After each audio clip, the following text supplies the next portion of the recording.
তুমি প্রবাসে যাওয়ার সময় আমাকে ওয়াদা করিয়েছিলে তোমার মা বাবা যেন আমার কাছ থেকে সামান্য পরিমাণও কষ্ট না পায়, আমি যেন তাদের কোনোদিন অবাধ্য না হই।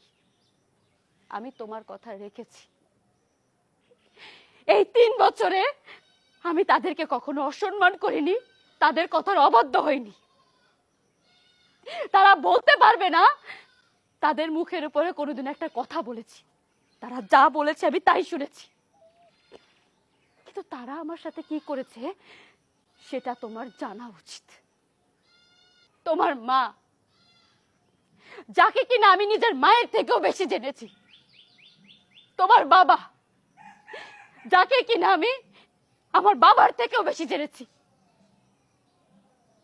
তাদের সাথে আমি যতই ভালো ব্যবহার করেছি তারা আমার সাথে ভালো ব্যবহার করতে পারেনি।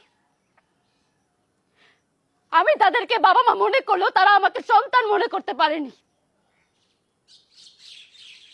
কারণ আমি গরিবের মেয়ে ছিলাম। সকালবেলায় ঘুম থেকে উঠে তোমার মা আমাকে যে কাজে বলতো আমি সেই কাজটা করতাম। কাজ যতই ভালো হোক না কেন তোমার মার সেই কাজটা পছন্দ হতো না।